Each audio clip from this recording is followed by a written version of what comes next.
कंचना जी, आपकी पार्टी के किसी कोई प्रतिक्रिया मैंने अभी तक देखी नहीं है, इस पर कोई आई हो? क्या कांग्रेस देश के विदेश मंत्री को गद्दार कह रही है? आप लोग इस स्टेटमेंट के साथ हैं कि अपने आप को अलग करते हैं? मुझे बता दीजिए, फिर मैं आगे बढ़ूंगा। देखिए राकेश जी, कई बार मैं इस टॉपिक पर आपके डिबेट में बैठी हूँ और हमने साफ कहा है, चाहे वो तेजस्वी जी बोले हो, चाहे वो मनोज झा जी बोले, या मैं जब बैठी हूँ आपके डिबेट में साफ बोली हूँ कि इस देश का हर एक नागरिक, चाहे वो पक्ष में हो चाहे वो विपक्ष में हो, आज सरकार के साथ खड़ी है। सरकार को जो फैसला लेना हो ले, और वो कई बिंदुओं को ध्यान में रखते हुए फैसला लेती है। लेकिन अगर विदेश मंत्री, दो बातें हैं इसमें, एक होता है कि पाकिस्तान को वार्निंग देना। अगर आप वार्निंग देते हो कि आपके देश में टेररिस्ट बनते हैं और हमारा देश आतंकवाद के खिलाफ है और हमारे देश पर अटैक हुआ है तो हम अटैक करेंगे, वार्निंग एक अलग चीज होती है। लेकिन ऑपरेशन के जस्ट पहले उनको यह बताना कि आप अपने मिलिट्री स्पेसेस साफ रखिए, सेफ रखिए, हम यहाँ पर अटैक करेंगे। आप उनको इतना भरोसा है क्या? एस जयशंकर जी को इतना भरोसा है कि मिलिट्री वाले आतंकवादियों को नहीं बताएंगे? हमारा सवाल है कि अगर ये उन्होंने बयान दिया है, गैर जिम्मेदार बयान दिया है, हम ये नहीं कह रहे कि मुखबरी कर रहे हैं, लेकिन अगर उन्होंने गलत बयान दिया है तो एस जयशंकर जी कैसे? अगर नहीं कंचना जी, अगर कांग्रेस पार्टी इस बयान को मतलब नहीं समझ पाई, at the start of the operation का हिंदी अनुवाद अपने हिसाब से कर लिया, तो ये हमारी गलती है, ये इस देश के लोगों की गलती है, या फिर ये कांग्रेस के समझ की खोट है? Eight the start of the operation का मतलब क्या होता है कि बिफोर द ऑपरेशन होता है क्या? अरे मार दिया, बता दिया, ये प्रोटोकॉल है। राकेश जी सुन लीजिए, किसी के समझ की खोट नहीं है। खोट कहाँ पर है मैं आपको बताती हूँ। खोट ये है कि हम शुरुआत से ही सरकार से बोल रहे हैं कि वो एक बैठक बुलाए, सदन बुलाए, सदन में सबको बुलाए, हर एक पॉइंट को क्लियर करे, लेकिन सरकार हमेशा से कंफ्यूजन में रखी है। हमने घुस के मार दिया, हमने उनके टेररिस्ट ठिकानों को उड़ा दिया, या बैठ के करेंगे? हम एक्शन लेते हैं। पाकिस्तान में मजाक उड़ रहे हैं जयशंकर के बयान को लेके कि भारत सरकार जो है बस अपने लोगों को जीतने के लिए हम अटैक कर रहे हैं, लेकिन असलियत में वो कुछ नहीं की। ये सुनिए, ये पाकिस्तान के, अरे तो पाकिस्तान थोड़े नहीं स्वीकार करेगा कंचना जी कि हिंदुस्तान ने घुसकर मार दिया। ये पाकिस्तान कहेगा क्या? आप गजब बात कर रही हैं। ये पाकिस्तान कहेगा क्या कि हिंदुस्तान ने घुसकर मार दिया? लोग गाली दे रहे हैं पाकिस्तान की सरकार को। कहिए तो 10 बयान मैं सुनवा दूं, कहिए तो पाकिस्तान के चैनलों की ग्राउंड रिपोर्ट आपको दिखा दूं कि मुरीद के कैसे तबाह हो गया, कैसे वहां के एयरबेस तबाह हो गए। कहिए तो मैं दिखा देता हूं कंचना जी। आप जिस तरीके से बोल रहे हैं ना, अगर आज कोई मजाक बना रहा है इस देश का, इस देश के सैनिकों का, हमारे ऑपरेशंस का, तो बीजेपी बना रही है, वो इनके नेता बना रहे हैं। कभी सोफिया कुरैशी को लेकर मजाक उड़ाते हैं, कभी आतंकवाद के साथ मिला हुआ का आरोप लगाते हैं। ये इनके बयानों पे क्या कंट्रोल नहीं है? आज ठीक है मैं तो बीजेपी नहीं। अच्छा जल्दी बोलिए, फिर मैं अभिजीत जी के पास जाता हूँ। बोले नहीं अभी तक, कंचना जी, बहुत अच्छी बात आपने कहा कि पूरा देश साथ था, ठीक है, बहुत हम तारीफ करते हैं आपकी। मेरा एक सवाल का उत्तर दे दीजिए। बांग्लादेश के अंदर वहां के मौलवियों ने फतवा जारी किया कि हम गजवाए, आपको बीजेपी पे नहीं बोलना आएगा। अरे भाई छोड़िए आपका, मैं आपसे जवाब मांग रहा हूँ, आप पे हिम्मत है जवाब दे दीजिएगा। बीजेपी भी जो मुझे बोलना है मैं बोलूंगा। अगर बीजेपी कोई गलत काम करेगी तो मैं बोलूंगा, बीच में मत रोकिए, क्योंकि आपने अभी मेरा सवाल नहीं सुना है और आप घबरा गई है। आपने मेरा भी सवाल नहीं सुना है और आप घबरा गई है। आप सवाल पे सुने भी नहीं, चिल्लाने लग गई है।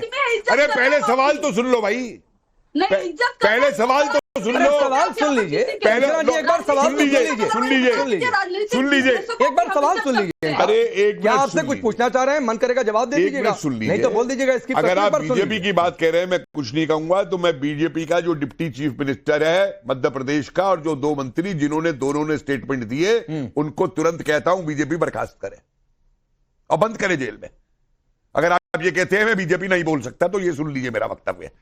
शांति पड़ गई? अब मेरे सवाल का जवाब दीजिए आप, सवाल सुन के, कि बांग्लादेश के मौलानाओं ने यह फतवा जाहिर किया कि हम गजवाए बिहार करेंगे, गजवाए उत्तर प्रदेश करेंगे, गजवाए बंगाल करेंगे, गजवाए हिंद करेंगे।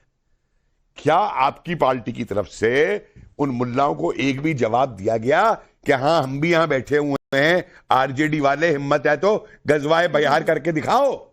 मुस्कुराने की बात नहीं है, बहुत सीरियस सवाल है मेरा। जवाब ले लीजिए। हाँ जवाब दे दीजिए, क्योंकि आपने सवाल किया है। हाँ जी, सबसे पहले तो इस पर एक्शन भारत सरकार को लेना चाहिए। आपको बिहार से कोई मतलब नहीं है, आपको बिहार से कोई मतलब नहीं है। अरे ठीक है, हम समझ गए। हमें चारा चोरी में जो जेल गए ना, उनसे निर्देश नहीं लेने हैं। चारा चोर जिनके लीडर हो, हमें उस पार्टी से निर्देश नहीं लेने हैं। हमें चारा चोरों से नहीं, हमें चारों चोरों से निर्देश नहीं चाहिए, समझ गए? आपको बिहार से कोई लेना देना नहीं है। बिहार में वो कस्बा है, बिहार करेगी आके, आपका मुंह नहीं खुलेगा। ठीक है भाई, मालूम है, समझ में आ गया। जिसने बिहार को ही लूट लिया चारा चोरी कर करके, तो क्या बिहार को बचाने आया? ठीक है, मैं आगे बढ़ता हूँ। बिहार को बचाने आई? ठीक है, मैं आगे बढ़ता हूँ, ये सब्जेक्ट नहीं है, प्लीज बिहार को बचाने आगे बढ़ रहा हूँ। हो गया कपिल जी, हो गया सर, हो गया। आपने सवाल पूछा, जो कहना था कंचना जी ने कहा। अब अभिजीत अय्यर मित्रा, आप चूंकि स्ट्रेटेजिक वॉर अफेयर एक्सपर्ट है, तो कांग्रेस ने जिस तरीके से बयान दिए थे, जो बॉडी लैंग्वेज पवन खेड़ा की थी, मुझे एक बात बताइए, क्या कांग्रेस को थोड़ा भी अंदाजा है कि मिलिट्री ऑपरेशंस वर्क कैसे करते हैं? उनका पॉलिटिक्स से कोई लेना देना नहीं है। आप मैसेज क्या दे रहे हैं कि देश में, हिंदुस्तान में विपक्ष किस तरीके से सवाल और विदेश मंत्री को गद्दार कह रहा है? देखिए, मेरे को लगता नहीं है जिस किस्म से टिप्पणी दे रहे हैं कांग्रेस, उनको किसी चीज के बारे में मालूम है, ना ही तो अंतर्राष्ट्रीय डिप्लोमेसी के बारे में और ना ही तो इसके बारे में। ये देख लीजिए, ये आर्टिकल है 2017 से, ठीक है? थोड़ा बड़ा सीरिया में जो स्ट्राइक्स होने थे, मैं इसको जरा एक लाइन पढ़ के सुनाता हूं। Pentagon spokesman captain Jeff Davis said in an official statement, Russian forces were notified in advance of the strike using the established deconfliction line. अब देखिए, हमारे जो एयर मार्शल भारती थे, उन्होंने क्या बोला था? हमारा काम है टारगेट को मारना, शवों को गिनना नहीं। अब क्या होता है, जब दो परमाणु हथियार पावर्स होते हैं, वो डी एस्केलेशन के तौर से अगर देखेंगे, जब आप अगर किसी को मारना चाहते हैं, पहले आपको देखना चाहिए कि वो अगला क्या करने वाला है। मैंने एक मुक्का मारा, मेरे एक मुक्के के बाद वो क्या करना चाहता है।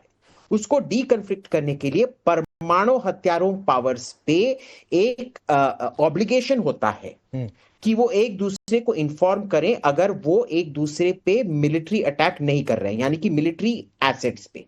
हमने क्या बोला? हमने मिलिट्री एसेट्स पे नहीं किया है, हमने बस आतंकवादी बेसिस को निशाने बनाए हैं, और ये साफ साफ पाकिस्तान को कहा गया। इसका मतलब ये नहीं है कि जयशंकर ने कॉल करके बोला, अरे भाई ख्वाजा, मैं ना तुम्हारे ये बहावलपुर को मारने वाला हूं, तुम्हारे मुरीद को में ये हाफिज तैयबा को मारने वाला हूं। नहीं, आप बस फोन उठा के बोलते हो कि भाई हम स्ट्राइक्स करने वाले हैं, बस टेरर करने वाले नहीं हैं, आपके मिलिट्री एसेट्स पे नहीं करने वाले हैं। अब आप पे निर्भर है कि ये कहां जाए। अगर आप इसको डीकन्फ्लिक्ट करना चाहते हैं, इसी पे हम रुक जाएंगे। अगर आप इसको एस्केलेट करना चाहते हैं, हम इसको कहीं भी ले जा सकते हैं, ठीक है ना? ये एक एक्सपेक्टेड स्टैंडर्ड है जब परमाणु पावर्स हो। 1971 में हम दोनों न्यूक्लियर पावर्स नहीं थे।